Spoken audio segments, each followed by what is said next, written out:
నాడు ముద్దన్న ఓ వ్యవస్థను నేడు వద్దనే పరిస్థితికి వచ్చింది వైసీపీ.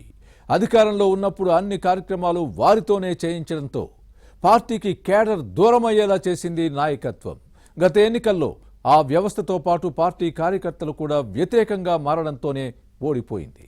తాను ప్రవేశపెట్టిన ఆ సిస్టంతోనే ఓడిపోయామని ఫ్యాన్ పార్టీ నేతలు ఇప్పుడు గుండెలు బాదుకుంటున్నారు. ఇంతకీ ఏదా వ్యవస్థ? దానిని ఇప్పుడు తప్పుపట్టే పరిస్థితి ఎందుకు వచ్చింది? ఎన్నికల్లో వ్యతిరేకంగా పనిచేశారనే తత్వం ఇప్పటికీ బోధపడిందా? Let's watch the story.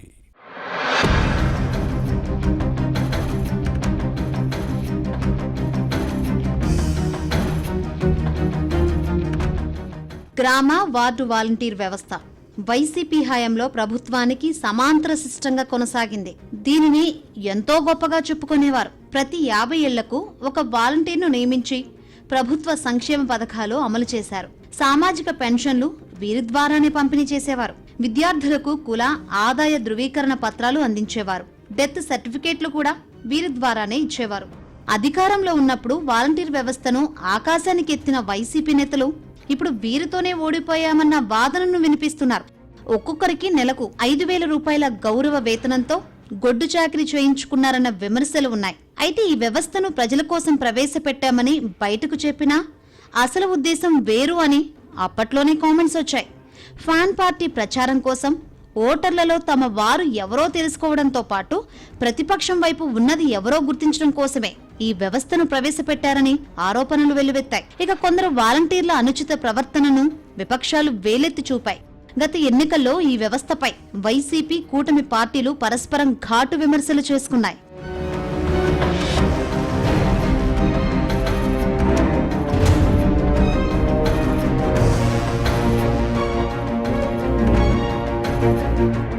Fan party హయాంలో వాలంటీర్లు సంక్షేమ పథకాల లబ్ధిదారుల ఎంపికలో జోక్యం చేసుకునేవారన్న విమర్శలు ఉన్నాయి. ప్రతి ఎన్నికల్లో లబ్ధిదారులను బెదిరించి ఓట్లు వైసీపీకి పడేలా చూసేవారన్న ఆరోపణలు లేకపోలేదు. కానీ గత సార్వత్రిక ఎన్నికల్లో మాత్రం తమ పార్టీకి హ్యాండ్ ఇచ్చారని ఇప్పుడు వైసీపీ నేతలే గగ్గోలు పెడుతున్నారు. ఘోర పరాజయానికి వాలంటీర్లు కూడా కారణమన్న వాదనని వినిపిస్తున్నారు.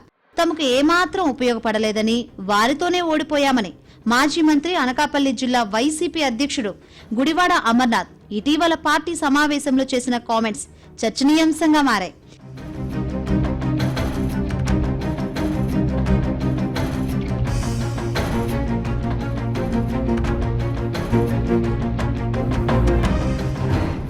ఎన్నికల సమయంలో రాజీనామా చేస్తే అధికారంలోకి వచ్చాక మళ్లీ తీసుకుంటామని హామీ ఇచ్చినా చాలా మంది పెడచేవన పెట్టిన విషయాన్ని గుడివాడ గుర్తు చేశారు.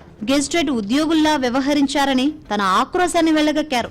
కూటమి అధికారంలోకి వస్తే వాలంటీర్ల వ్యవస్థను తీసేస్తారని చెప్పినా వినలేదన్నది ఈయన మాట. ఇక కూటమి ప్రభుత్వం ఇప్పటివరకు వాలంటీర్ల ఊసే ఎత్తనం లేదు. వైసీపీ 5,000 ఇస్తే కూటమి 10,000 చెల్లిస్తామన్న హామీని ప్రస్తావించి ఇప్పుడు ఏదీ లేదన్న అంశాన్ని గుర్తు చేశారు ఈ మాజీ మంత్రి. తాము 5,000 ఇచ్చామన్న అసంతృప్తితో గత ఎన్నికల్లో వైసీపీకి సహకరించలేదన్నది అమర్ వాదన.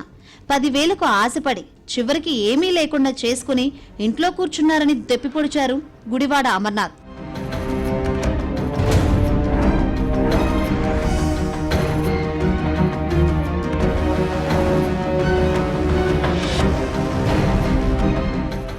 వాలంటీర్లతోనే పార్టీకి కార్యకర్తల మధ్య గ్యాప్ పెరిగిందన్న వాస్తవాన్ని వైసీపీ నేతలు ఇప్పటికీ గ్రహించారు. కానీ అధికారంలో ఉన్నప్పుడు ఈ విషయాన్ని ప్రస్తావించిన లీడర్లపై పార్టీ పెద్దలు మండిపడిన సందర్భాలు ఉన్నాయి. గౌరవ వేతనం పెంపు విషయంలో కూటమి ఇచ్చిన హామీని నిలబెట్టుకోవాలన్న డిమాండ్ను లేవనెత్తుతున్నారు. ఓవైపు వాలంటీర్లతోనే ఓడిపోయామన్న వైసీపీ నేతలు వీరిని విధుల్లోకి తీసుకొని 10,000 ఇవ్వాలన్న డిమాండ్ వితండవాదానికి నిదర్శనంగా నిలుస్తోంది. తాము ప్రవేశపెట్టిన వాలంటీర్ల వ్యవస్థ అట్రప్లాఫ్ అయిందని, వీరితోనే ఓడిపోయామని ఒప్పుకున్న గుడివాడ అమర్నాథ్ వంటి వైసీపీ నేతలు తిరిగి ప్రవేశపెట్టాలని డిమాండ్ చేయడం ఎంతవరకు సబబని సొంత లీడర్లే ప్రశ్నిస్తున్నారు. వాలంటీర్ల సిస్టం ప్రవేశపెట్టిన వారే తాము ఈ వ్యవస్థతోనే ఓడిపోయామని చెబుతున్నారు. మరి అలాంటప్పుడు భవిష్యత్తులో ఫ్యాన్ పార్టీ అధికారంలోకి వచ్చినా ఈ వ్యవస్థ ఉండదని గుడివాడ అమర్నాథ్ స్పష్టమైన సంకేతాలిచ్చారని ప్రచారం జరుగుతోంది. మొత్తానికి వాలంటీర్ వ్యవస్థలోని లోపాలను వైసీపీ నేతలు ఇప్పటికీ అంగీకరించారని కూటమి నేతలు కామెంట్స్ చేస్తున్నారు.